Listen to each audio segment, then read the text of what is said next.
Jadi kalau masalah kesehatan di Polman diatasi, itu sama dengan lebih dari sepertiga masalah kesehatan di Sulbar teratasi.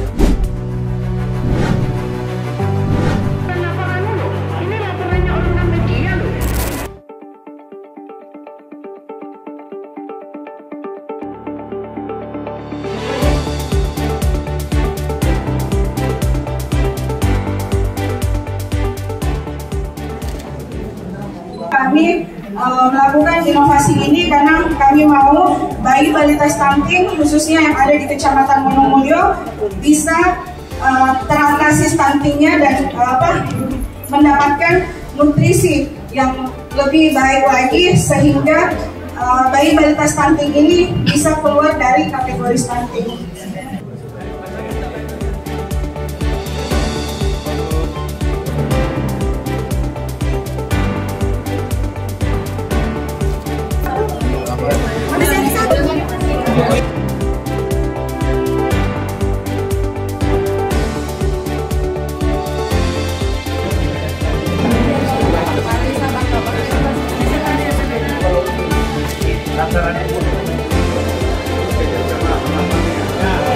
Ini saya tentu mengapresiasi inovasi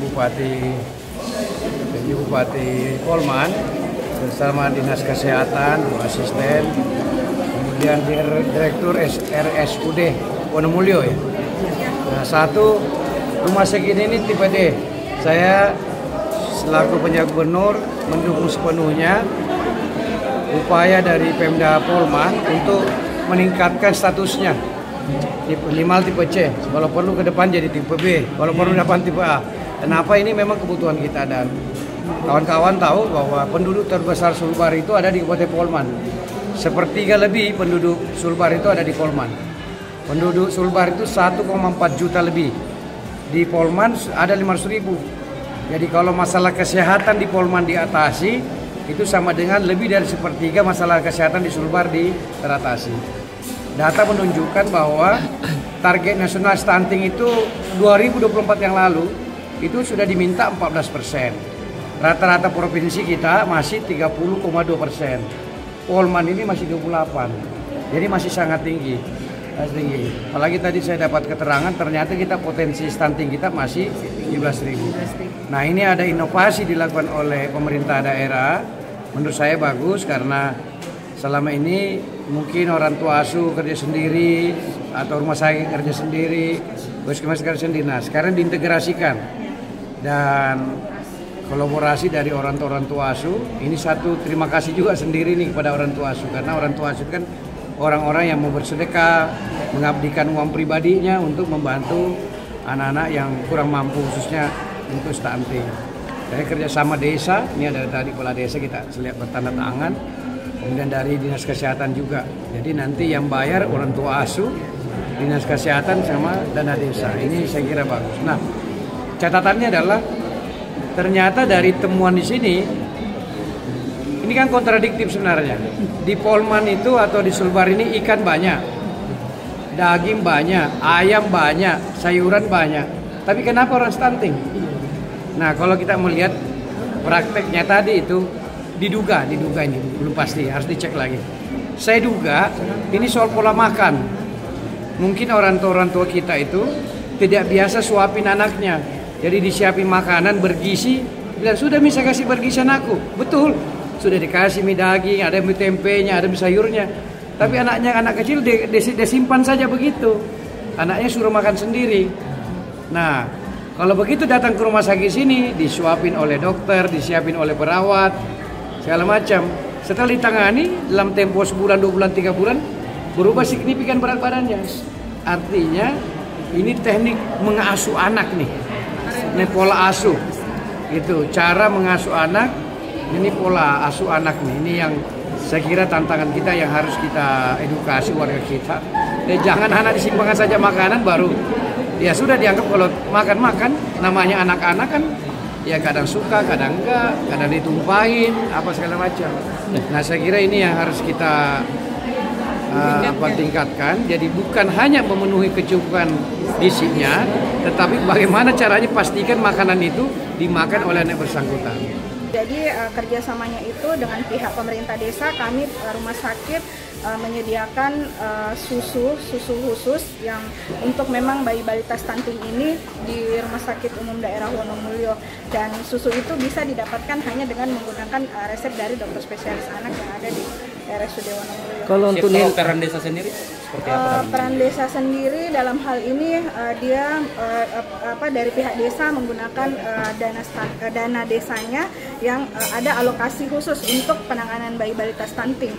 Jadi MOU-nya itu dari pihak desa nanti yang ke rumah sakit untuk biayanya. Kalau nilai anggaran dari MOU itu sendiri, Bu Dokter, berapa persen dari anggaran desa?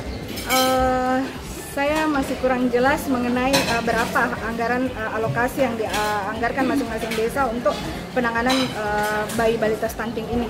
Tapi kalau tidak salah itu kurang lebih mungkin 20% ya, atau berapa 10% dari dana desa itu mungkin yang dialokasikan. Iya, hanya kan ini tergantung lagi ya bayi balita stunting yang hanya dirujuk ke RSUD Wono. Jadi tidak semua bayi balita stunting yang ada di desa itu dirujuk. Biasanya kan dipertemukan dulu dengan dokter puskesmas. Nah, nanti dokter puskesmas memilah yang mana kira-kira yang harus dirujuk ke Rumah Sakit Umum Daerah Wono untuk dikonsul langsung ke dokter spesialis anak dalam penanganan bayi balita stunting ini. Selama ini menerima rujukan ini apakah ada kendala, Bu Dokter, saat menerima rujukan? Alhamdulillah untuk saat ini tidak ada kendala yang kami alami selama ada rujukan bayi balita stunting ke Rumah Sakit Umum Daerah Wono. Berapa kecamatan? Jumlah pasien stunting yang saat ini ditangani oleh kecamatan ya, Bang? Yang ditangani saat ini yang kami intervensi itu ada 3, dari Baka-Baka, dari desa Baka-Baka, dari desa Campurjo, dan dari Tumpiling. Itu ada 3 bayi balita stunting yang diintervensi oleh rumah sakit dalam hal ini oleh dokter spesialis anak, dan alhamdulillah itu menunjukkan perbaikan yang signifikan, perbaikan gizi dari anak ini.